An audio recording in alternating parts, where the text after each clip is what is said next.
రాజమండ్రి గోదావరిలో కుటుంబ సభ్యులంతా దూకి ఆత్మహత్య చేసుకుని రాష్ట్ర వ్యాప్తంగా సంచలనం సృష్టించిన పంచాయతీరాజ్ ఏఈ నూకరాజ్ కేసులో కీలక పరిణామం చోటు చేసుకుంది. ఏఈ అల్లుడు జగదీష్ రెడ్డి మృతికి సాదిక్ ఖాన్ కారణమని అనుమానిస్తూ కాకినాడ సర్పవరం పోలీస్ స్టేషన్లో కేసు నమోదు చేశారు.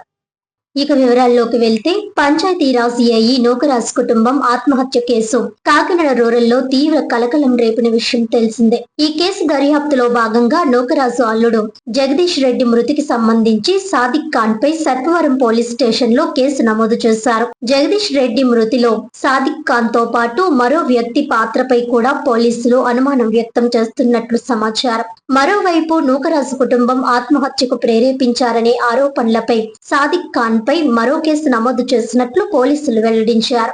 అయితే సాదిక్ ఖాన్ ను అదుపులోకి తీసుకుని పోలీసులు ప్రశ్నిస్తున్నారంటూ ప్రచారం జరుగుతున్న నేపథ్యంలో సర్పవరం సిఐ ప్రకాష్ స్పందించారు. సాదిక్ ఖాన్ ను అదుపులోకి తీసుకుని ప్రశ్నిస్తున్నారన్న కథనాలు అవాస్తవమని సిఐ ప్రకాష్ స్పష్టం చేశారు. ఈ కేసులో పోలీసులు మరింత లోతుగా దర్యాప్తు చేస్తున్నారు. పూర్తి వివరాలు పోలీసుల దర్యాప్తు అనంతరం వెల్లడయ్యే అవకాశం ఉంది.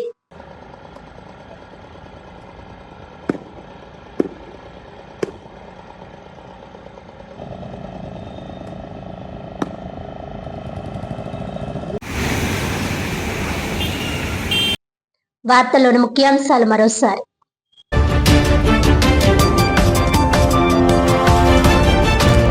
కాకినాడ జిల్లాలో స్థానిక సంస్థల ఎన్నికల నిర్వహణకు పూర్తి స్థాయిలో సన్నద్ధం కావాలి. అధికారులను ఆదేశించిన జిల్లా కలెక్టర్ ఎంఎన్ హరీంద్ర ప్రసాద్.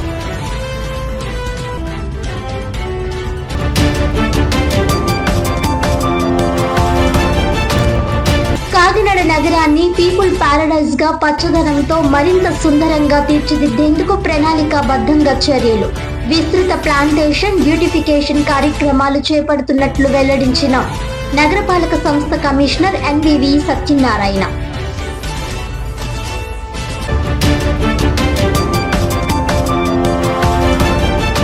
రాజమండ్రి గోదావరిలోకి దూకి సామూహిక ఆత్మహత్య చేసుకున్న పంచాయతీరాజ్ ఏఈ నూకరాజ్ కేసులో కీలక పరిణామం. రాష్ట్ర వ్యాప్తంగా సంచలనం సృష్టించిన ఈ కేసులో ఏఈ అల్లుడు జగదీష్ రెడ్డి మృతికి సాదిక్ ఖాన్ కారణమని అనుమానిస్తూ కాకినాడ సర్పవరం పోలీస్ స్టేషన్లో కేసు నమోదు.